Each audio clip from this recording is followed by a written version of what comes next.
जय हिंद बच्चों। और बताइए कैसे आप सब। उम्मीद है बहुत बढ़िया होंगे। इससे पहले का वीडियो आप लोग देख ही रहे होंगे। अगर नहीं देख रहे हैं तो जाकर देखिए आप लोग। अंतरों पर इस समय सिलसिला चल रहा है यूट्यूब पर। अक्सर मैंने अभी तक बहुत अंतरों का वीडियो अपलोड किया है, तो आप लोग ये मानकर चलिए आज ये अंतरों का क्लास लास्ट है। कल से नया क्लास पढ़ाऊंगा जो बढ़िया इंटरेस्टेड क्लास रहेगा एसिड बेस का। ठीक, तो चलिए बच्चों ध्यान से यहाँ आप लोग बात को समझेंगे। क्या होता है पौधों में अनुवर्तन गति और क्या होता है अनुकुंचन गति, तो इस पर मैंने वीडियो डाल दिया है। आज आप लोगों को बताने वाला हूँ कि अनुवर्तन गति और अनुकुंचन गति में अंतर क्या है। ठीक, तो आप लोग ध्यान से बात को समझेंगे कि अनुवर्तन गति और अनुकुंचन गति। ठीक, तो एक तरफ ऐसे मैं लिख रहा हूं, ध्यान से बात को समझिए। ठीक, अंतर बहुत ज्यादा नहीं पढ़ना इसमें, बस इतना ये यूपी बोर्ड में थोड़ा पूछने का वो रहता है, इसीलिए मैं बता देता हूं। अनुवर्तन गति और अनुकुंचन गति।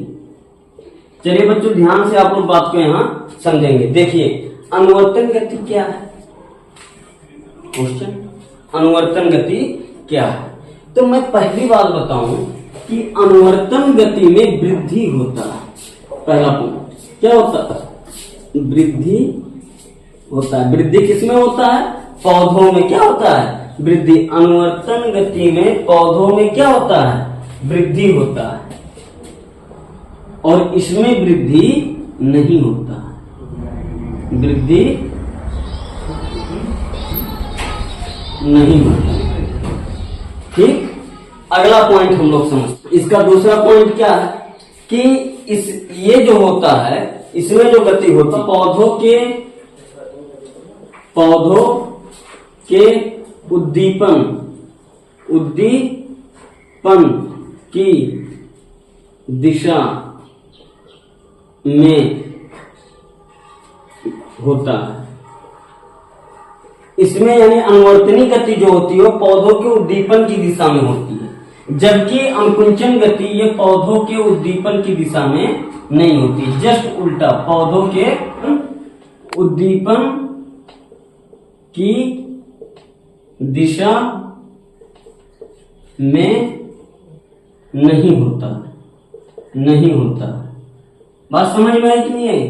ठीक, चलिए आगे की बात बताता हूं कि ये जो गति होता है, ये गति में क्या होता है कि ये आपका ये आपको ये गुरुत्वानुवर्तनी, ये सारा चीज लॉन्ग वीडियो में बताने हूं। ठीक, गुरुत्व, प्रकाश, ठीक, और रसायन के प्रभाव में होता है। प्रभाव में अनुवर्तनी गति होता है, वर्तनी गति होता है। बात समझ में आ गई कि नहीं आ गई। ठीक, और इसी का जस्ट उल्टा इधर होता है। जैसे इसमें जो गति होता था बाबू, वो गुरुत्व में गति, प्रकाश में गति, रसायन के प्रभाव में गति, वो मैंने लॉन्ग वीडियो में बताया है, तो आप उसको देख लेंगे समझ में आ जाएगा। लेकिन इसमें जो होता है अनुकुंचन गति में, इसमें ना प्रकाश गुरुत्व इसका कोई मतलब नहीं है। उसमें क्या होता है कि जैसे छुई मुई का जो पौधा हो गया, ठीक, छुई मुई का जो पौधा हो गया, उसमें जो होता है उसको हम जैसे टच करते हैं तैसे वो नीचे की ओर लटक जाता है। जबकि वहां टच किए तो वो नीचे की ओर गया, वो स्पर्श की दिशा में गति नहीं किया। जबकि यहाँ गुरुत्व, प्रकाश और रसायन के प्रभाव में गति हुआ, यानी उसी के दिशा में गति हुआ। जबकि छुई मुई का पौधा एक ऐसा पौधा है जिसमें आप स्पर्श की दिशा में गति नहीं होता है, जैसे आप टच करेंगे तैसे वो नीचे की ओर डाउन हो जाता है। मैंने अपने उस वीडियो में बताया है। ठीक, छुई मुई का पौधा का या के पौधे को स्पर्श करने पर वह नीचे की ओर लटक जाता है, ना कि स्पर्श की दिशा में, ना कि स्पर्श की दिशा नहीं।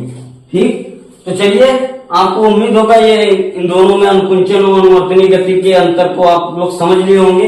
कैसा लगा वीडियो कमेंट सेक्शन में जरूर बताइएगा बाबू। अब यहाँ अंतरों का सिलसिला चालू है, बंद हो जाएगा। कल आपको यूट्यूब पर लंबा क्लास मिलेगा आधे घंटे का, जो एसिड बेस पर क्लास चलने वाला है। ठीक, धन्यवाद। वीडियो को क्लोज करते हैं।